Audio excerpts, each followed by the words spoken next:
தனி ஒருவன் படத்துல சித்தார்த் அபிமன்யு கேரக்டர் ஒரு டயலாக பேசும். இல்லாத ஒரு வாய்ப்பை உருவாக்குவோம் எனக்கு தெரியும், அந்த வாய்ப்பு கை நழுவி போனா இழுத்து தக்க வச்சுக்குவோம் எனக்கு தெரியும். அப்படி புத்திசாலியா இருந்தவங்க பெரிய அளவுக்கு சாதிச்சிருக்காங்க.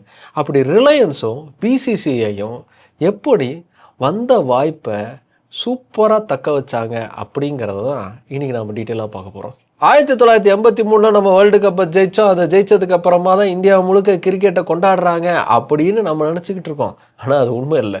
இந்தியா முழுக்க கிரிக்கெட் போய் சேர்ந்ததுக்கு காரணம் 1987 நடந்த உலகக்கோப்பை.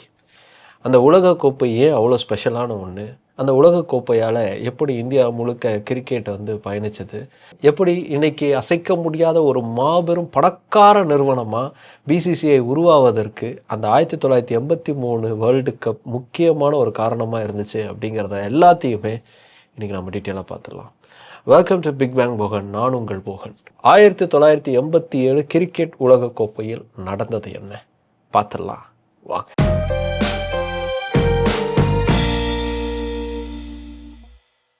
அந்த 1987 வேர்ல்டு கப்புங்கிறது எவ்வளோ முக்கியம் அப்படிங்கிறது பார்க்குறதுக்கு முன்னாடி சப்ஸ்கிரைப் பண்ணுறது எவ்வளோ முக்கியம் அப்படிங்கிறத பார்த்துருவோம்.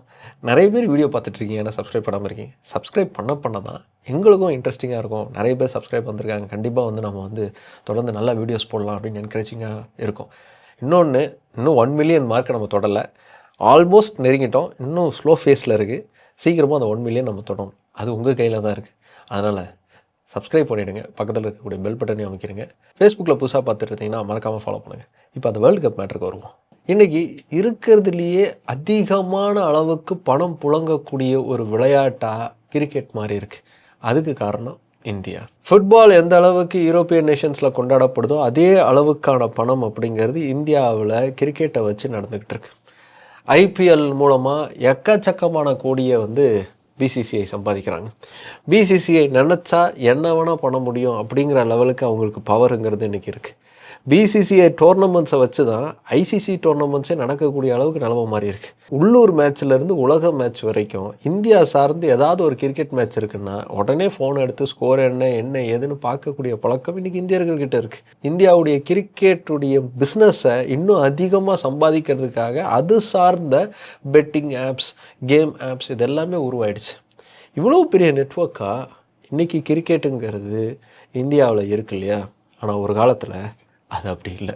ஆனால் அப்படி இல்லாத சூழல்லையும் இந்தியாவில் இனிமேல் கிரிக்கெட்டு தான் பெரிய கேமாக வரப்போகுது அப்படிங்கிறத சரியாக கணித்து அதை நோக்கி சரியாக காய் நகர்த்தி அதில் பெரிய அளவுக்கு ஒரு சிக்ஸர் அடித்தது யாருன்னா திருபாய் அம்பானி, ரிலையன்ஸ் ஃபவுண்டர். எப்போவுமே ஃப்யூச்சரை யோசித்து கரெக்டாக ப்ரெடிக்ட் பண்ணுறவங்க நிறைய பேர் இருக்கலாம். ஆனால் அப்படி ப்ரெடிக்ட் பண்ணதை வச்சு சரியாக பிஸ்னஸ் பண்ணுறாங்க பார்த்தீங்களா, அவங்க தான் பெரிய அளவுக்கு ஜெயிச்சுக்கிட்டே இருக்காங்க. அதுக்கு ரிலையன்ஸ் கரெக்டான எக்ஸாம்பிளாக இருக்காங்க. அதுவும் இந்த விஷயத்தில் ரொம்ப ரொம்ப கரெக்டான எக்ஸாம்பிள். அதே மாதிரி செல்ஃப் ரெஸ்பெக்டை டச் பண்ணிட்டாங்கப்பா, அதுக்கு எதாவது பண்ணணும்ப்பா அப்படின்னு யோசிக்கிறது நம்ம வாழ்க்கையில் நிறைய வாட்டி நடந்திருக்கோம். ஏதாவது ரோட்டில் போவோம், திடீர்னு யாராவது பேசியிருப்பாங்க, டச் பண்ணிட்டாண்டா எதாவது பண்ணணும்டா அப்படின்னு நம்ம யோசிப்போம். ஆனால் பல சமயம் நான் செய்ய மாட்டோம். ஆனால் ஒருத்தர் செஞ்சார். அவர் செஞ்சது தான் இன்றைக்கி கிரிக்கெட் இவ்வளோ பெருசாக வளர்ந்துருக்கு. என்னடா பில்டப்பாக சொல்லிக்கிட்டு இருக்கேன், என்னதான் ஏன் நடந்துச்சு அப்படின்னு கேட்குறீங்களே, வரேன் பொறுமையாக வரேன். 1983 நம்ம வேர்ல்டு கப் ஜெயிப்போன்னு யாருக்குமே தெரியாது. ஏன் இந்தியன் கிரிக்கெட் டீமுக்கே அது தெரியாது. நீங்கள் நம்ம சீக்காவோட இன்டர்வியூலாம் கேட்டிங்கன்னா அது உங்களுக்கு நல்லாவே புரியும். செம ஃபன்னாக இருக்கும். சும்மா ஜாலியாக கிளம்பி போயிட்டு வருவோம்பா அப்படின்னு கிளம்பி போனவங்க திடீர்னு கப் அடிச்சிட்டாங்க. அந்த கப் அடித்ததுக்கு அப்புறமா தான் எல்லாமே மாறிச்சு, எல்லா பக்கமும் கிரிக்கெட் போச்சு அப்படின்னு நிறைய பேர் நினைப்போம். ஏன் நான் கூட அப்படி தான் நினச்சிட்டு இருந்தேன். ஆனால் அதுக்கப்புறமா தான் புரிஞ்சது அது காரணம் இல்லை, அதுக்கப்புறமா நடந்த நிகழ்வுகள் தான் காரணம்னு. ஆனால் 1983 தான் அதுக்கான ஃபஸ்ட்டு ஸ்பார்க் அப்படிங்கிறத கொடுத்துச்சு. எது? இந்த வெற்றினாலையா? அது இல்லை. இந்தியா ஃபைனல்ஸ்க்கு போன உடனே அப்போது பிசிசியுடைய சேர்மனாக இருந்த என்கேபி சால்வேவை நீங்கள் மேட்ச் பார்க்க வாங்க அப்படின்னு சொல்லி அழைப்பு அனுப்புகிறாங்க. அவரும் அழைப்பை ஏற்றுக்கிட்டு இங்கிலாந்துக்கு போய் சேர்றார். இங்கிலாந்துக்கு போனதுக்கப்புறமா அங்கே என் கூட இன்னும் 2-3 பிசிசி அஃபிஷியல்ஸ்லாம் வந்திருக்காங்க, அவங்களுக்கு கொஞ்சம் பாஸ் தாங்க அப்படின்னு சொல்லி கேட்குறாரு. ஆனால் இங்கிலாந்து போர்டு என்ன தெரியுமா பண்ணாங்க, சாரி எங்ககிட்ட பாஸ்லாம் இல்லை, உங்களுக்கு இது போதும் அப்படின்னு சொல்லிட்டாங்க. இது அவருக்கு பயங்கரமான அவமானமாயிருச்சு. ஏன்னா என் டீம் ஃபைனல் வந்திருக்குடா, நாங்கள் எல்லோரும் சேர்ந்து பார்க்குறதுக்கு ஒரு பாஸ் தர மாட்டிங்களா அப்படின்னு அவர் ரொம்ப டென்ஷன் ஆகிட்டார். அது வரைக்கும் இப்போ இந்தியா எப்படி கிரிக்கெட்டில் இருக்கோ அது மாதிரி இங்கிலாந்து தான் அப்போ இருந்துச்சு. பயங்கரமான மோனோபோலி, அவங்க வைக்கிறதா சட்டம், அவங்க வைக்கிறதா ரூலுங்கிற மாதிரி தான் அப்போ இருந்துச்சு. அதனால் அவங்கள எதிர்த்து எதுவுமே பண்ண முடியாது. வேர்ல்டு கப் முடிஞ்சது. இந்தியா ஜெயிச்சிருச்சு, எல்லாருமே கொண்டாடினாங்க. அதுக்கப்புறமா அங்கே ஒரு பார்ட்டி நடக்குது. அந்த பார்ட்டியில் பாகிஸ்தான் கிரிக்கெட் போர்டுடைய சேர்மனாக இருந்த நூர் கானும் இவரும் சந்தித்து பேசிக்கிறாங்க. நூர் கான் கிட்ட என்ன சொல்கிறாரு, நாமளும் இந்த மாதிரி ஒரு பெரிய டோர்னமெண்ட்லாம் நடத்தணும், அப்போ தான் நாமளும் கிரிக்கெட்டில் அடுத்த லெவலுக்கு போக முடியும் அப்படின்னு சொல்லி சால்வே சொல்கிறாரு. நூர் கானுக்கு இது நல்ல ஐடியா, நம்ம கண்டிப்பாக செய்யணும், ஏன் அடுத்து வர வேர்ல்ட் கப்பை நம்ம செய்யக்கூடாது அப்படின்னு சொல்லி கேட்குறாரு. நானும் அதை தான் யோசிக்கிறேன், கண்டிப்பாக அதை முயற்சி பண்ணலாம் அப்படின்னு சொல்லி முடிவு பண்ணிட்டு கிளம்பிட்டாங்க. இது நடந்து முடிஞ்சவொன்னே 5 வருஷம் பாஸ் ஆயிடுச்சு. 5 வருஷத்துக்கு அப்புறமா 1987 அடுத்த வேர்ல்டு கப் அப்படிங்கிறது வரப்போகுது. இந்த வேர்ல்டு கப்பை இங்கிலாந்து தான் நடத்த போகுது அப்படின்னு எல்லாரும் நினச்சாங்க. ஆனால் யாருமே எதிர்பார்க்காத விதமாக பாகிஸ்தானும் இந்தியாவும் கூட்டணி அமைச்சு இந்த வாட்டி வேர்ல்டு கப்பை நாங்கள் நடத்துகிறோம் அப்படின்னு சொல்கிறாங்க. அதுவும் சாதாரணமாக சொல்லலை. வேர்ல்டு கப்பை நடத்துறதுக்கான ஏலத்தில் இங்கிலாந்து எவ்வளவு தொகையை நிர்ணயிக்குதோ அதை விட 4 மடங்கு அதிகமான தொகையை நாங்கள் தர்றோம்னு சொல்கிறாங்க. 4 மடங்குனா எவ்வளோ தொகை தெரியுமா? 30 கோடி. இன்றைக்கி தேதிக்கு அது ஒரு சில ஆயிரங்களை போய் தொடும். அன்னைக்கு தேதியில் இந்தியாங்கிறது டெவலப்பிங் நேஷன். நிறைய விஷயங்களை நம்ம அண்டர் டெவலப்பில் இருந்தோம். ரேஷன் கடையில் க்யூவில் நின்று தான் மக்கள் அதிகமான அளவுக்கு பொருட்களை வாங்கிட்டு இருந்தாங்க. இன்றைக்கி நினைக்கிற மாதிரி ஸ்விக்கி ஜொமேட்டோவில் அப்படியே ஈஸியாக ஆர்டர் போடுற மாதிரியான சுச்சுவேஷன்லாம் அப்போ கிடையாது. நம்மளோட மோசமான ஸ்டேஜில் தான் பாகிஸ்தான் இருந்தாங்க. இவங்க 2 பேருமே டெவலப்பிங் நேஷனாக இருக்காங்க. எப்படா 30 கோடிக்கு இவங்க ஒரு டோர்னமெண்ட் நடத்துவாங்க, புரியலையே அப்படின்னு எல்லாரும் ஷாக் ஆனாங்க. ஆனால் ஐசிசி இவ்வளோ அமௌண்ட் வருதுன்னா ஏன் வேஸ்ட் பண்ணணும், நாங்கள் உங்களுக்கே தரோம் அப்படின்னு சொல்லிட்டாங்க. இப்போதான் இந்த டோர்னமெண்ட்டை நடத்துகிற பொறுப்புங்கிறது சேருது இந்தியா கிட்ட. இந்த 30 கோடியில் 1/3, அதாவது 20 கோடியை இந்தியா ஷேர் பண்ணிக்கணும், 10 கோடியை பாகிஸ்தான் ஷேர் பண்ணிக்கணும். ஏன்னா இந்தியாவில் தான் அதிகமான அளவுக்கு மேட்சஸ் நடக்குது அப்படிங்கிறதுனால இவ்வளோ பெரிய தொகையை தேர்த்தரக்கூடிய பொறுப்புங்கிறது பிசிசிஐக்கு வருது. அப்போ இந்திரா காந்தி தான் இந்தியாவுடைய பிரதமராக இருக்காங்க. இந்திரா காந்தி ரிலையன்ஸுடைய ஃபவுண்டரான திருபாய் அம்பானியை கூப்பிட்டு இந்த மாதிரி பிசிசிஐ ஒரு டோர்னமெண்ட் நடத்த போகிறாங்க, இது இந்தியாவுக்கே ஒரு பெருமையான விஷயம், நீங்கள் அவங்களுக்கான ஒரு டைட்டில் ஸ்பான்சராக மாறுங்க அப்படின்னு சொல்லி கேட்குறாங்க. திருபாய் அம்பானியும் அதனால் என்ன, நான் கண்டிப்பாக ஸ்பான்சர் பண்ணுறேன் அப்படின்னு சொல்லி ஒத்துக்கிட்டார். ஆனால் அதுக்கப்புறமா தான் சீனே மாறுது. ஆனால் இது அஃபிஷியலாக அக்ரிமெண்ட்டுக்குள்ளே வர்றதுக்கு முன்னாடியே இந்திரா காந்தி படுகொலை செய்யப்படுறாங்க. அதுக்கப்புறமா ராஜீவ் காந்தி இந்தியாவுடைய பிரதமர் பொறுப்புக்கு வர்றார். அவர் என்ன பண்ணுறாரு, அவருக்கு பெரிய அளவுக்கு எக்ஸ்பீரியன்ஸ்லாம் இல்லை அப்படின்னு யோசித்து விபி சிங்கை நிதித்துறை அமைச்சராக நியமிக்கிறார். விபி சிங்குக்கும் ரிலையன்ஸுக்கும் ஆகவே ஆகாது. விபி சிங் என்ன பண்ணார், ஐடி ரெய்டை விட்டார் ரிலையன்ஸுக்கு.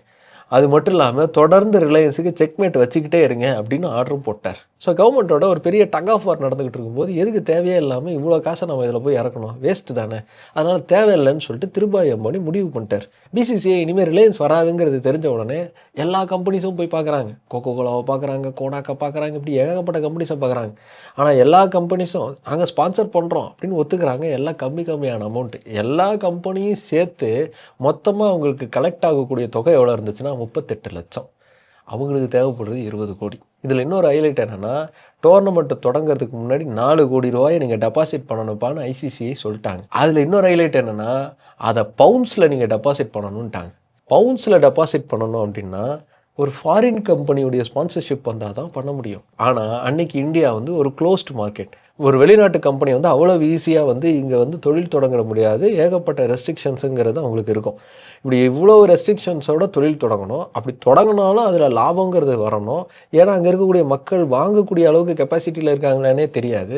ஸோ கிட்டத்தட்ட லாபமே இல்லாத ஒரு இதில் நான் ஏன் இவங்களுக்கு டைட்டில் ஸ்பான்சர் பண்ணி அதுக்கப்புறமா உட்காந்து ஒரு ஃபேக்ட்ரியெல்லாம் கட்டி, வாய்ப்பில்லை ராஜா அப்படின்னு பல கம்பெனிஸ் ஜகா வாங்கிட்டாங்க. ஸோ இப்போ பவுண்ட்ஸில் கொடுக்கணுன்னா வேறு வழியே இல்லை.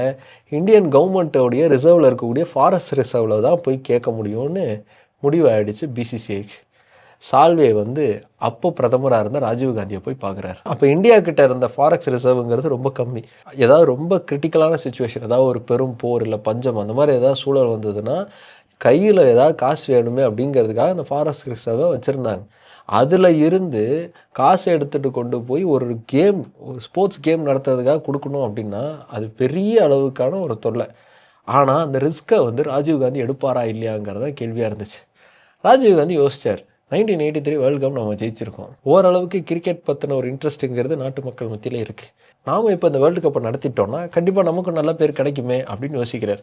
அதில் என்ன பண்ணுறாரு, சரி நாங்கள் கவர்மெண்ட் சைட்லேருந்து தர்றோம் அப்படின்னு சொல்லி முடிவு பண்ணிட்டார். ராஜீவ் காந்தி கவர்மெண்ட் மூலமாக 1.8 மில்லியன் பவுண்ட்ஸ் அப்படிங்கிறது ஐசிசிக்கு பிசிசிஐ கொடுத்தாங்க. ராஜீவ் காந்தி அதுக்குள்ளே இவங்க ஒரு ஸ்பான்சரை பிடிச்சிருவாங்க அப்படிங்கிற ஒரு நம்பிக்கையில் இருந்தார். ஆனால் பிசிசிஐ எவ்வளவோ முயற்சி பண்ணுறாங்க, எதுவுமே நடக்கலை. ஆனால் அதே சமயத்தில் பிசிசிஐ ஒரு ஸ்ட்ராங்கான டெசிஷன் எடுத்தாங்க. கையில் காசு இல்லைன்னு காமிச்சிக்கிட்டோன்னா கண்டிப்பாக ஐசிசி வந்து ஏதாவது ஒரு வேலையை பார்ப்பாங்க. இங்கிலாந்து வந்து இதுதான் சான்ஸ்னு உள்ளே புகுந்து ஆட்டையை குழப்புவாங்க. அதனால் பணம் இருக்குங்கிற மாதிரி நம்ம காட்டிப்போன்னு சொல்லி கையில் மிச்சம் இருந்த கொஞ்சம் நஞ்ச அமௌண்ட்டை வச்சு இந்த மாதிரியான பெரிய அளவுக்கான டோர்னமெண்ட்டை நடத்தின எக்ஸ்பர்ட்ஸ் எல்லாம் ஹையர் பண்ணி நாங்கள் பெரிய அளவுக்கு வேலை பார்த்துக்கிட்டு இருக்கோங்கிற மாதிரியான ஒரு இமேஜை க்ரியேட் பண்ணிக்கிட்டு ஸ்பான்சர்ஸை தேடிக்கிட்டே இருந்தாங்க. சரியாக அதே சமயத்தில் விபி சிங்குக்கும் ராஜீவ் காந்திக்கும் பெரிய அளவுக்கு சண்டை நடந்துட்டு இருந்துச்சு. அவர் ஃபினான்ஸ் மினிஸ்டர் பதவியிலிருந்து வேற ஒரு இலாக்காவுக்கு மாற்றினார் ராஜீவ் காந்தி. அது நடந்த உடனேயே இமிடியேட்டாக ஒருத்தரை தொடர்பு கொண்டார் சால்வே. அது யாருன்னா திருபாய் அம்பானி. நீங்கள் இன்னும் ஸ்பான்சர் பண்ணுறதுக்கு தயாராக இருக்கீங்களா அப்படின்னு கேட்டார். இங்கே தான் ரிலையன்ஸ் வந்த வாய்ப்பை எப்படி தக்க வச்சாங்கங்கிற கதை தொடங்குது. கண்டிப்பாக நான் ஸ்பான்சர் பண்ணுறேன், ஆனால் ஒரே ஒரு நிபந்தனை. டோர்னமெண்ட் ஆரம்பிக்கிறதுக்கு முன்னாடி எக்ஸிபிஷன் மேட்ச் அப்படிங்கிறது இந்தியா பாகிஸ்தானுக்கு நடுவில் நடக்கும். அதில் பிரைம் மினிஸ்டர் ராஜீவ் காந்தி கண்டிப்பாக கலந்துப்பார். அவருக்கு பக்கத்தில் உட்காரக்கூடிய இருக்கைங்கிறது எனக்கு நீங்கள் ஒதுக்கிறதா இருந்தால் நான் கண்டிப்பாக உங்களுக்கு தரேன் அப்படின்னு சொன்னார். ராஜீவ் காந்தி கிட்ட போய் சால்வே பேசினார். ராஜீவ் காந்தி ஓகே சொன்னார். இம்மிடியேட்டாக அந்த டீலுங்கிறது க்ளோஸ் ஆச்சு. 5.2 crores அளவுக்கான பணத்தை இம்மிடியேட்டாக ரிலையன்ஸ் வந்து ரிலீஸ் பண்ணுறாங்க. அதில் 4 crores அப்படிங்கிறது ஐசிசிக்கு கவர்மெண்ட் கொடுத்தாங்க இல்லையா, அந்த காசுக்கு போயிடுச்சு. மீதி இருக்கிற 1.2 crores வச்சு டோர்னமெண்ட்டுக்கான ஆரம்ப கட்ட வேலையை தொடங்குறாங்க பிசிசிஐ. இதுக்கப்புறம் தான் ரிலையன்ஸுடைய அடுத்த ஒரு புத்திசாலித்தனங்கிறது ஆரம்பிக்குது. அதாவது வாய்ப்பே இல்லைனாலும் வாய்ப்பை உருவாக்கக்கூடிய திறமைங்கிறது ரிலையன்ஸுக்கு இருந்துச்சு. ரிலையன்ஸ் வந்து அப்போ 5 கோடி ரூபா இன்வெஸ்ட் பண்ணியிருக்காங்க. இந்த 5 கோடி ரூபாங்கிறது இம்மிடியேட்டாக அவங்களுக்கு லாபமாக வரணும் அப்படிங்கிறது அம்பானியோடைய எண்ணமே கிடையாது. அதை விட வேல்யூவான ஒன்று தான் அவருடைய கோல், பிராண்ட் பொசிஷனிங். ரிலையன்ஸ் என்ன பண்ணாங்கன்னா, அது வரைக்கும் வேர்ல்டு கப்புங்கிற பேர் இருந்துச்சு இல்லையா, அதை அப்படியே தூக்கிட்டு ரிலையன்ஸ் கப் அப்படின்னு பொசிஷன் பண்ண ஆரம்பித்தாங்க. இதுக்காக உருவாக்கப்பட்ட வேர்ல்டு கப் கமிட்டி கூட ரிலையன்ஸ் கப் கமிட்டி அப்படின்னே மாறிச்சு. இது புதுசு இல்லை, இதே மாதிரி ஏற்கனவே நடந்திருக்கு. இங்கிலாண்டில் நடந்த வேர்ல்டு கப்புக்கெலாம் ப்ருடென்ஷியல் கப் அப்படின்னு ப்ருடென்ஷியல் நிறுவனத்துடைய பேர் தான் வச்சாங்க. அதே டெக்னிக்கை ரிலையன்ஸ் ஃபாலோ பண்ணுறாங்க. எல்லா இடத்துலையுமே ரிலையன்ஸ் கப் அப்படிங்கிறது தான் பதிவாச்சு. ப்ரெஸ்ஸில் எழுதுகிறவங்களும் அதை தான் சொன்னாங்க, இதுக்காக பேட்டி கொடுத்தவங்களும் அதை தான் சொன்னாங்க. ஸோ எல்லாருமே ரிலையன்ஸ் கப்புன்னு சொல்லும்போது யாரா இந்த ரிலையன்ஸு, நானே பார்க்கணும் போல இருக்கே அப்படின்னு எல்லாருக்குமே ரிலையன்ஸ் கம்பெனி பற்றின ஒரு அறிமுகம் அப்படிங்கிறது கிடைக்கிது. இது இந்திய அளவில் இல்லை, இன்டர்நேஷ்னல் அளவில் ரிலையன்ஸுக்கு கிடைக்கிது. ஸோ அதை தான் அம்பானி எய்ம் பண்ணார். ஆனால் அதே சமயத்தில் அதுக்காக பெரிய அளவுக்கு லாஸ் ஆக முடியாது. முடிஞ்ச அளவுக்கு போட்ட காசை நம்ம எடுக்கணும். அதுக்கு என்ன பண்ணலாம் அப்படின்னு யோசித்து ஒவ்வொரு விஷயத்திலையுமே காசை பார்க்க ஆரம்பித்தார் அம்பானி. என்னெல்லாம் பண்ணார்? எப்போவுமே பிரச்சனைன்னு பிரச்சனையை பார்க்குறவங்க தான் இருப்பாங்க. ஆனால் அந்த பிரச்சனைக்குள்ளே இருக்கக்கூடிய ஆப்பர்ச்சுனிட்டியை பார்க்குறவன் தான் ஒரு புத்திசாலியான பிஸ்னஸ்மேன். அது அம்பானிக்கிட்ட இருந்துச்சு. என்ன மாதிரியான பிரச்சனைங்கிறது இந்த வேர்ல்டு கப்பில் இருந்துச்சு. பிசிசிஐ கிடைச்ச காசை வச்சு எல்லா வேலையும் தொடங்கினாங்களே, அவங்களுக்கு அடுத்த ஒரு பெரிய இடிங்கிறது வந்துச்சு. அது என்னென்னா தூர்தர்ஷன் மூலமாக வந்துச்சு. தூர்தர்ஷன் நாங்கள் உங்களுக்கு ராயல்ட்டி காசை தரமாட்டோன்னு சொல்லிட்டாங்க. அது கிட்டத்தட்ட 6 கோடி ரூபா வேல்யூ. 6 கோடி ரூபா உள்ளே வந்தால் தான் நான் இதை கேமையே நடத்த முடியும், நீ என்ன தரமாட்டேன்ட்டேன்னு அவங்களுக்கு பதட்டமாயிருச்சு. ஏன் தூர்தர்ஷன் காசு தரலன்னாங்க? அதுக்கு காரணம் ஒரு கிளாஸ். ஐசிசி கிட்ட வேர்ல்டு கப்பை நடத்துறதுக்கான ஒரு அக்ரிமெண்ட்டை போட்டாங்களே பிசிசிஐ, அதில் நாங்கள் எங்களுடைய ப்ராட்காஸ்டிங் தரத்தை உயர்த்துறதுக்காக புது ப்ராட்காஸ்டிங் மிஷின்ஸ் எல்லாம் கண்டிப்பாக வாங்குவோம் அப்படின்னு சொல்லி அக்ரிமெண்ட்டில் ஒத்துக்கிட்டு கையெழுத்து போட்டாங்க. யாரை கேட்டியா நீ ஒத்துக்கிட்ட? அதெல்லாம் நான் வாங்கணுன்னா எனக்கு 30 கோடி ரூபா செலவாகும். 30 கோடி ரூபா செலவு பண்ணி நான் இவ்வளோத்தையும் டெவலப் பண்ணிட்டு உனக்கு காசு வர கொடுக்கணுமா? முடியாது போ அப்படின்ட்டாங்க தூர்தர்ஷன். இது பெரிய இடியாக விழுந்துருச்சு. உடனே ராஜீவ் காந்தியை போய் பார்க்குறாரு சால்வே, ஏதாவது பண்ணுங்க அப்படின்னு. 2 தரப்பு உட்கார வச்சு பேச்சுவார்த்தை அப்படிங்கிறது நடக்குது. பேச்சுவார்த்தையில் என்ன முடிவு எடுத்தாங்கன்னா, தூர்தர்ஷன் இந்த இன்ஃப்ராஸ்ட்ரக்சர் எல்லாத்தையுமே டெவலப் பண்ணுவாங்க, புது மிஷின்ஸ் எல்லாமே வாங்குவாங்க. அதுக்கு பதிலாக பிசிசிஐக்கு ராயல்ட்டி எதுவுமே தரமாட்டாங்க. ஆனால் அதே சமயத்தில் ஆட் ரெவன்யூ வரும் இல்லையா, மேட்சுக்கு நடுவில் ஆட்ஸ் போடுவாங்கள்ல, அந்த அட்வர்டைஸ்மெண்ட் ரெவன்யூவில் ஒரு பகுதியை பிசிசிஐக்கு தரணும். அது போக பிசிசிஐக்கு ஸ்டேடியமில் அட்வர்டைஸ்மெண்ட் போடுவாங்கள்ல, ஸ்டேடியமை சுற்றி ஆட்ஸ்லாம் இருக்குல்ல, அந்த ஆட்ஸ் எல்லாம் பிசிசிஐ தீர்மானிச்சுக்கலாம், அதுக்கு ப்ராட்காஸ்டருக்கு சம்மந்தம் இல்லை அப்படின்னு ஒரு அக்ரிமெண்ட்டை வந்து சைன் பண்ணிக்கிட்டாங்க. இந்த டீல் முடிஞ்ச உடனே இமிடியேட்டாக பிசிசிஐ ஹெட்டான சால்வேக்கு அம்பானி ஃபோன் பண்ணுறார். அந்த ஸ்டேடியம்களில் இருக்கக்கூடிய அட்வர்டைஸ்மெண்ட் ரைட்ஸ் இருக்கு இல்லையா, அதை ஒட்டு மொத்தமாக நானே வாங்கிக்கிறேன்னு ஒரு 2 கோடி கிட்ட அமௌண்ட்டை கொடுத்து சீல் பண்ணார் அம்பானி. இந்தியாவில் வேர்ல்டு கப் மேட்சஸ் நடந்த எல்லா ஸ்டேடியம்லேயும் இருக்கக்கூடிய அட்வர்டைஸ்மெண்ட்டுக்கும் ரிலையன்ஸ் தான் சப்ளையராக மாறினாங்க.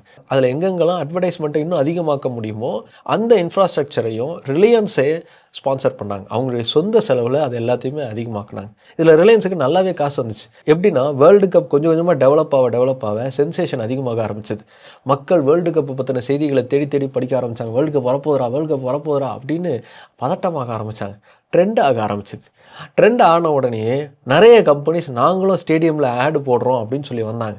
ஆனால் அவங்க டைரெக்டாக பிசிசிஐயை கான்டாக்ட் பண்ணி ஆடு போட முடியாது. எதுவாக இருந்தாலும் ரிலையன்ஸ் வழியாக தான் ஆடு கொடுத்தாங்க. ஸோ ரிலையன்ஸ் தான் ரேட் ஃபிக்ஸ் பண்ணாங்க. அது மூலமாக ஆட்ஸ் அப்படிங்கிறத கொண்டு வந்தாங்க. யாருடைய அட்வர்டைஸ்மெண்ட் வரணும் வரக்கூடாது அப்படிங்கிறதையும் ரிலையன்ஸே தீர்மானித்தாங்க. அதனால் அவங்களுக்கு நல்லாவே காசு வந்தது. இது என்ன இவ்வளோ பெரிய மோனோபொலியாக இருக்குது அப்படின்னு சால்வே கிட்ட போய் மற்ற கம்பெனிஸ்லாம் கம்ப்ளைண்ட் பண்ணாங்க. எங்ககிட்ட காசு இல்லாதப்போ நீங்களாம் எங்கே போனீங்க? அதெல்லாம் கிடையாது, ரிலையன்ஸ் வழியாக தான் வரணும் அப்படின்னு ஒரே போட்டார் சால்வே. வேறு வழியே இல்லாமல் ரிலையன்ஸ் மூலமாக தான் அவங்க வர வேண்டிய சூழலுங்கிறது வந்துச்சு. அது ரிலையன்ஸுக்கு போட்ட காசை பார்க்கறதுல நல்லாவே கை கொடுத்துச்சு. இதோட நிக்கல அம்பானி. அடுத்து இன்னொரு பிரச்சனையும் பார்த்தார். அது என்னன்னா பிசிசிஐ வெளிநாட்டு வீரர்களுக்கான அக்கமடேஷனையும் பார்த்தாகணும். ஏன்னா டோர்னமெண்ட் அவங்க தான் நடத்துகிறாங்கன்னும் போது அதையும் அவங்க தான் செஞ்சாகணும். பெரிய பெரிய ஸ்டார் ஹோட்டல்ஸ்லாம் தங்க வைக்க முடியாது, எக்கச்சக்கமான செலவு. அதனால சீப் அக்காமடேஷன், பெஸ்ட்டாக இருக்கக்கூடிய அக்காமடேஷன்லாம் எதுன்னு பிசிசிஐ அலசிக்கிட்டு இருந்தாங்க. அப்போ அம்பானி என்ன பண்ணுறாரு, பிசிசிஐ கிட்ட கவலையே படாதீங்க, அந்த அக்காமடேஷன் செலவையும் நாங்களே பார்த்துக்குறோம் அப்படின்னு சொல்லிட்டார். இது எப்படி அவங்களுக்கு லாபமாக மாறும்? ரிலையன்ஸுக்கு அப்போ சொந்தமாக எந்த ஹோட்டல் செயின்ஸ் கூட கிடையாதே அப்படின்னு எல்லாரும் யோசித்தாங்க. அங்கே தான் அம்பானியுடைய ப்ரில்லியண்ட்டான மைண்டுங்கிறது இருந்துச்சு. வழக்கமாக இது பிரச்சனை பாது, நம்ம எதுக்கு தலையை விட்டுக்கிட்டு செலவாகும் வேண்டாம் அப்படின்னு தானே யோசிப்பாங்க. அம்பானி வித்தியாசமாக யோசிச்சார். இந்த வெளிநாட்டு வீரர்கள்லாம் தங்கின ஹோட்டல்ஸில் இவங்க தான் ஸ்பான்சர் பண்ணாங்க அப்படிங்கிறதுனால அவங்களுக்கான கம்ப்ளீட் ஆக்சஸ் அப்படிங்கிறது ரிலையன்ஸுக்கு இருந்துச்சு. அந்த வீரர்களுக்கான பிரத்யேக பேட்டி எடுக்கிறதும் ரிலையன்ஸ் கைக்கு வந்துச்சு. அதை பயன்படுத்தி என்ன பண்ணாங்கன்னா தூர்தர்ஷனில் வேர்ல்டு கப்புக்குன்னே ஸ்பெஷல் ப்ரோக்ராம்ஸ் எல்லாம் உருவாக்குனாங்க. அந்த ப்ரோக்ராம்லலாம் அந்த வீரர்கள் தங்கியிருந்த ஹோட்டல்ஸுக்கே போய் பேட்டி எடுத்தாங்க. நார்மலாக இந்த ஹோட்டல்ஸுக்குள்ளே போய் பேட்டி எடுக்கணும் அப்படின்னா ஹோட்டல் சார்ஜ் பண்ணியிருப்பாங்க. எங்களோட ஹோட்டலுக்குள்ளே வரீங்க, அதுக்காக நீங்கள் இவ்வளோ சார்ஜஸ் கொடுக்கணும்லாம் சொல்லியிருப்பாங்க. ஆனால் ரிலையன்ஸ் அதை பைபாஸ் பண்ணாங்க. இந்த ப்ரோக்ராமை உருவாக்கி அதன் மூலமாக தூர்தர்ஷன்லேருந்து வந்த லாபமும் ரிலையன்ஸ் கிட்ட போச்சு. இப்படி எந்தெந்த இடுக்குலலாம் நம்மளால் காசு பார்க்க முடியுமோ அதெல்லாம் பயன்படுத்தி போட்ட காசில் ஓரளவுக்கு காசை திருப்பி எடுத்தார் அம்பானி. அதை விட ராஜீவ்காந்தி கிட்ட இன்னும் நெருக்கமாகிறதுக்கான வாய்ப்பாகவும் இந்த வேர்ல்டு கப் அப்படிங்கிறது அவருக்கு அமைஞ்சது. அதுக்கப்புறமா அந்த ரிலேஷன்ஷிப் மூலமாக ஏகப்பட்ட பெனிஃபிட்ஸை அம்பானி அடைஞ்சார். அதை விட ரிலையன்ஸ் அப்படிங்கிற அந்த பிராண்டு பொசிஷனும் பெரிய அளவுக்கு போய் சேர்ந்துச்சு. இந்தியாவில் இருக்கக்கூடிய பணக்காரங்கன்னா டாடா பிர்லா அப்படின்னு சொல்லிக்கிட்டு இருந்தது மாதிரி ரிலையன்ஸ்னு ஒரு கம்பெனி இருக்குது, அதோடைய ஓனர் அம்பானியும் ஒரு பணக்காரர் தான் அப்படின்னு பார்க்கக்கூடிய வழக்கங்கிறது வந்துச்சு. ரிலையன்ஸ் அப்படிங்கிற அந்த பேருங்கிறது மக்கள் மனசில் ஆழமாக பதிஞ்சது. அது அவங்களுடைய பிஸ்னஸை அடுத்தடுத்த வருடங்களில் அதிகமாக்க ஆரம்பித்தது. நிறைய லாபமும் அவர் பார்க்க ஆரம்பித்தார். இது ரிலையன்ஸுக்கு நடந்த பெனிஃபிட்னா பிசிசிஐக்கு அது இன்னொரு பெரிய பெனிஃபிட்டை கொடுத்துச்சு. 1987க்கு முன்னாடி இந்தியாவும் கிரிக்கெட் விளையாடக்கூடிய ஒரு நாடாக தான் இருந்துச்சு. ஆனால் கிரிக்கெட்டையே தீர்மானிக்கக்கூடிய ஒரு நாடாக இந்தியா அதுக்கப்புறமா உருவெடுக்க ஆரம்பிச்சது. இந்தியாவில் ஒரு வேர்ல்டு கப் டோர்னமெண்ட் நடத்துறதுக்கான வாய்ப்பை சால்வே உருவாக்குனார். அது சாத்தியமே இல்லை அப்படின்னு சொன்னப்போ அதை சாத்தியப்படுத்தி காமிச்சார். புதிய வாய்ப்பை உருவாக்குனார். ரிலையன்ஸுங்கிற ஒரு வாய்ப்பு வந்தப்போ அதை தக்க வைக்கிறதுக்கான வேலையும் சால்வே செஞ்சார். சால்வேவுடைய வழிகாட்டத்தில் பிசிசி அதுக்கப்புறமா பெரும் பாய்ச்சலில் வளர ஆரம்பித்தாங்க. இந்தியாவுடைய கிரிக்கெட் எக்கானமி அதுக்கப்புறமா எப்படி மாறிச்சு, இன்றைக்கி அது எப்படி இருக்குன்னு சொல்லவே வேணாம். இது எல்லாத்துக்குமே 1987 நடந்த அந்த வேர்ல்டு கப்பு தான் அச்சாணியாக அமைஞ்சது. நம்ம லைஃப்பில் இதே மாதிரியான ஒரு பிரின்சிபலை தான் நம்ம அப்ளை பண்ணணும். அது நம்ம கெரியராக இருக்கலாம், இல்லை பர்சனல் லைஃபாக கூட இருக்கலாம். நம்மளாம் முக்கியமான ஒருத்தங்க இல்லை அப்படின்னு நம்மளை உதாசீனப்படுத்துகிறாங்கன்னா நான் முக்கியமான ஒருத்தண்டா அப்படின்னு காட்டிக்கக்கூடிய ஒரு விஷயத்தை நம்ம செய்யணும். அப்படி செய்கிறதோட மட்டும் இல்லை, அதை தக்க வைக்கிறதுக்கான வேலையும் நம்ம செய்யணும். அதே மாதிரி பிரச்சனைன்னு பிரச்சனைகளை மட்டுமே பார்க்காம அந்த பிரச்சனையில் நமக்கான வாய்ப்பு என்ன இருக்குது அப்படிங்கிறத தேடிக்கிட்டே இருக்கணும். இதெல்லாம் விட வருங்காலத்தை சரியாக யோசித்து அதுக்கேற்ற மாதிரி நம்ம செயல்பட்டுக்கிட்டே இருக்கணும். இதெல்லாம் பண்ணோன்னு வச்சுக்கோங்க, நம்மளை அசைச்சிக்கிறதுக்கு யாருமே கிடையாது. சரி, ஓகே பிக் பாஸ். பிசிசிஐயும் ரிலையன்ஸும் எப்படி 1987 வேர்ல்டு கப்பை கச்சிதமாக செஞ்சு காமிச்சாங்க அப்படிங்கிற இந்த கதைங்கிறது ஒரு பர்ஃபெக்டான கேஸ் ஸ்டடியாக உங்களுக்கு இருந்திருக்கும்னு நினைக்கிறேன். இது நிறைய பேருக்கு போய் சேரணும்னா மறந்துடாமல் இந்த வீடியோவை ஷேர் பண்ணுங்கள். அடுத்து இன்னொரு இன்ட்ரெஸ்டிங்கான கண்டென்ட்டோட உங்களை பார்க்குறேன். பை.